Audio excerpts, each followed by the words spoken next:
Penelitian tentang perilaku seksual perempuan mengungkapkan sejumlah karakteristik psikologis yang menarik. Lebih dari separuh perempuan, sekitar 53%, mengakui bahwa mereka ingin berhubungan seks lebih sering daripada yang mereka lakukan sekarang. Anehnya, hubungan seksual saat menstruasi tidak hanya sering, tetapi juga seringkali memberikan kenikmatan yang lebih dari yang diharapkan. Fakta menariknya adalah sekitar 51% perempuan mengalami orgasme saat melakukan latihan fisik seperti sit-up, yang menekankan reaksi tubuh yang kompleks dan halus terhadap aktivitas fisik. Di saat yang sama, kurangnya aktivitas seksual pada pria dapat menyebabkan pengecilan ukuran penis, sebuah fakta yang menekankan pentingnya kehidupan intim yang teratur untuk menjaga kesehatan fisik.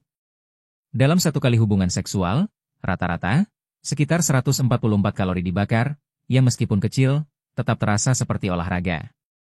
Saat orgasme, amigdala perempuan, bagian otak yang terkait dengan rasa takut dan cemas, berhenti sejenak, memungkinkannya untuk merasakan momen kenikmatan murni dan tanpa beban.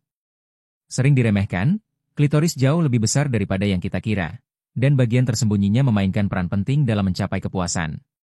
Faktanya, antara 50 dan 75% wanita membutuhkan stimulasi klitoris untuk mencapai orgasme, menjadikannya elemen kunci kesehatan seksual wanita. Wanita di atas usia 40 tahun lebih mungkin mengalami orgasme berulang dibandingkan wanita berusia 20-an, sebuah statistik yang menarik. Selain itu, sekitar 37% wanita secara teratur menggunakan vibrator dengan pasangannya saat berhubungan seksual, menunjukkan semakin terbukanya mereka terhadap alat bantu seksual dan perannya dalam meningkatkan keintiman. Fakta menarik lainnya, banyak wanita dapat mencapai orgasme dengan berbagai cara, menyoroti banyaknya jalan menuju kepuasan seksual. Hubungan antara olahraga dan respons seksual semakin diperkuat oleh fakta bahwa sekitar 15% wanita mengalami orgasme saat berolahraga. Mengenai preferensi, penelitian menunjukkan bahwa wanita mungkin lebih menyukai lingkar daripada panjang, sebuah aspek yang sering diabaikan ketika membahas kecocokan seksual.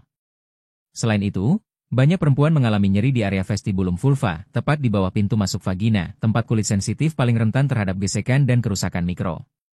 Kebiasaan dan preferensi seksual juga menunjukkan pergeseran yang menarik. Misalnya, perempuan dengan kadar hormon estrogen tinggi lebih cenderung memilih masturbasi daripada berhubungan seks dengan pasangan, yang menyoroti pengaruh kadar hormon terhadap perilaku seksual. Ibu-ibu muda seringkali merasa siap untuk berhubungan seks lebih awal dari 6 minggu yang direkomendasikan dokter. Dan dalam konteks hubungan, komunikasi yang efektif memainkan peran penting. Tidak hanya keintiman fisik, tetapi juga kedalaman dan ketulusan kata-kata membentuk ikatan yang kuat. Percakapan yang bermakna dan respons emosional menjadi landasan hubungan yang sehat. Terakhir, memahami psikologi perempuan mencakup kesadaran akan peran isyarat nonverbal, kontak mata, gerakan tubuh, dan gestur menambah kedalaman komunikasi, menjadikannya lebih kaya dan autentik.